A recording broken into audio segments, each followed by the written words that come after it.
জাপানের বিপক্ষে high profile ক্ল্যাশে আজকে মাঠে নামছে 5 বারের বিশ্ব চ্যাম্পিয়ন ব্রাজিল। জাপানের প্লেইং স্টাইল কেমন, আজকে ব্রাজিলের কেমন ঘাম ঝরাতে পারে তারা, আর জাপানের সেই চ্যালেঞ্জটাকে ওভারকাম করে ব্রাজিলই বা কিভাবে জাপানকে হারিয়ে দিয়ে রাউন্ড অফ 32-তে চলে যেতে পারে, আজকে এই নিয়ে ডিসকাশন করব। 3-4-2-1 ফরমেশনে জাপানের মেইন অস্ত্র হলো অপোজিশনকে একদিকে অ্যাট্রাক্ট করে ফার পোস্টে একজনকে ফ্রি রান মেক করে ঢুকে যাওয়ার সুযোগ করে দেওয়া। অনেকটা এইভাবে এদিক থেকে একজন ফার পোস্ট বরাবর এভাবে আনমার্কড অবস্থায় ফ্রি একটা রান তারা মেক করতে পারেন, বা অনেকটা এভাবে সবাই তখন ডান দিকে চলে আসলে দেখা যায় বাম দিকে যিনি আছেন তিনি এইভাবে একটা রান এভাবে আনমার্কড অবস্থায় মেক করে থাকেন, যে কারণে জাপানের দুই উইং ব্যাক কেইটো নাকামুরা আর রিটসু ডোয়ান বেশ ডেঞ্জারাস।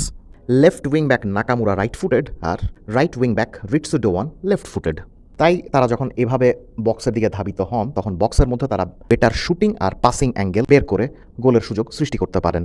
দুই উইং ব্যাকের এরকম ক্রমাগত আন্ডারল্যাপিং এবং ওভারল্যাপিংয়ের কারণে দেখা যায় জাপানের পায়ে যখন বল থাকে তখন লাস্ট লাইনে এরকম 5 জন অ্যাটাক করে থাকে। এই 5 জনের ক্রমাগত রোটেশন আর এক সাইড থেকে আরেক সাইডে ক্রমাগত বল সুইচ করার প্রবণতার কারণে প্রতিপক্ষের দুই ফুল ব্যাককে ডিফেন্সিভলি অনেক অ্যাটেন্টিভ থাকতে হয়। সেই হিসাবে বলা যেতে পারে মরক্কো ম্যাচের পর এই প্রথম ব্রাজিল এমন এক প্রতিপক্ষ পাচ্ছে আক্রমণের দিক দিয়ে যাদের ফুল ব্যাক বা উইং ব্যাকরা বেশ ওয়েল ফাংশনিং।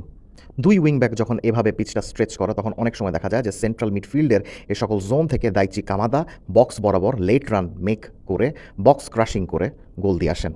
ওইদিকে স্ট্রাইকার আয়াসে উয়েদাও নিচে নেমে এসে অ্যাটাকিং গেম প্লেতে কন্ট্রিবিউট করার ব্যাপারে বেশ অ্যাটেন্টিভ, যেটা কিনা আগের একটা ভিডিওতেই এক্সপ্লেইন করেছি। জাপানের দুই উইং ব্যাক রক্ষণভাগে যেন তেমন ফাটল ধরাতে না পারে সেজন্য নেদারল্যান্ডস ম্যাচে ডাচ মিডফিল্ডার ফ্রেঙ্কি ডি ইয়ংকে আমরা এভাবে দুই সেন্টার ব্যাকের মাঝখানে ঢুকে যেতে দেখেছিলাম, যাতে দুই ফুল ব্যাক ডেনজেল দুমফ্রাইজ আর মিকি ভ্যান ডে ভিন একদম অ্যাটেন্টিভলি জাপানের দুই উইং ব্যাককে মার্কিং করতে পারেন। ডগলাস সান্টোস আর দানিলো এভাবে যেন ঠিকঠাক মতো জাপানের দুই উইং ব্যাককে মার্কিং করতে পারেন সেজন্য দুই সেন্টার ব্যাকের মধ্যে কাসেমিরো এভাবে থার্ড সেন্টার ব্যাক হিসাবে ঢুকে যান কিনা সেটা দেখার ক্ষেত্রে আগ্রহ থাকবে। জাপান প্রতিপক্ষের ডিফেন্স লাইন ব্রেক করার জন্য 1 ভার্সেস 1 ড্রিবলিংয়ের উপর তেমন ডিপেন্ড করে না, তাদের মেইন শক্তির জায়গায় কম্বিনেশন। দুই সেন্ট্রাল মিডফিল্ডার আও তানাকা এবং কাইশু সানোর সঙ্গে দাইচি কামাদা আর স্ট্রাইকার আয়াসু উয়েদা এভাবে রেগুলারলি নিজেদের মধ্যে রোটেশন করে থাকেন। নিজেদের মধ্যে কম্বিনেশন আর থার্ড ম্যান ফোর্থ ম্যান রানের মাধ্যমে বল প্রোগ্রেস করার সুযোগ সৃষ্টি করেন এবং স্পেস বের করেন। সেদিক থেকে হিসাব করলে আজ ব্রাজিলের মিডফিল্ডারদের বেশ ভালোই খাটুনি হতে পারে। তবে তাও এই ম্যাচে অবিশ্বাস্য লেভেলের অঘটন না ঘটলে ব্রাজিল হারবে না, আর সেটা হারবে না কার্লো অ্যাঞ্চেলোত্তি আর তার প্রিয় শিষ্য ভিনিসিয়াস জুনিয়রের কারণেই। অ্যাঞ্চেলোত্তি যখন রিয়াল মাদ্রিদের কোচ ছিলেন তখন এমন অনেক ম্যাচেই আমরা দেখেছিলাম রিয়াল মাদ্রিদ তেমন ভালো না খেললেও ভিনিসিয়াস জুনিয়র, রদ্রিগো আর করিম বেনজেমার নৈপুণ্যে ম্যাচ বের করে আনত। এই ম্যাচেও অ্যাঞ্চেলোত্তি ভিনিসিয়াস জুটির উপরে ভর করে ম্যাচ জেতার সম্ভাবনা অনেক বেশি ব্রাজিলের। কিন্তু কিভাবে?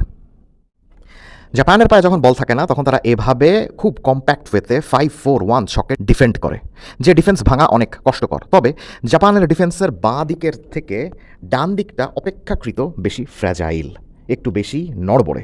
কোচ হাজিমে মোরিয়াসু এখনও রাইট সেন্টার ব্যাকের ভূমিকাতে কাকে খেলাবেন সে ব্যাপারে এখনও সিদ্ধান্ত নিতে পারেননি। কখনও তাকেহিরো তোমিয়াসু খেলছেন, কখনও ওয়াতানাবে খেলছেন, আবার কখনও ইতাকুরা বা সেকো খেলছেন। রিটসু ডোয়ানের সঙ্গে কারোরই সেরকম ডিফেন্সিভ কম্বিনেশন ঠিকঠাক মতো হচ্ছে না, ফলে স্পেস ফাঁকা থেকে যাচ্ছে। আর সেখানেই বাজিমাত করতে পারে ব্রাজিল, কারণ ওই জায়গাটাতেই খেলেন Vinicius Junior. Main striker Matheus Cunha একটু নিচে নেমে আসলেই এ সকল জোন থেকে ডিরেক্টলি বক্সে রান মেক করেন ভিনিসিয়াস। ব্রাজিলের অ্যাটাকিং মুভগুলো ফিনিশ করার চেষ্টায় থাকেন, আর সেক্ষেত্রে জাপানের এই ফ্র্যাজাইল রাইট সাইডটা তাকে বেশ সাহায্য করতে পারে। সেক্ষেত্রে at the end of the day ব্রাজিলই জিতবে। কমেন্ট সেকশনে জানিয়ে দিবেন এই ব্রাজিল ভার্সেস জাপান ম্যাচে আপনি কেমন স্কোর লাইন এক্সপেক্ট করছেন। Let's have a discussion.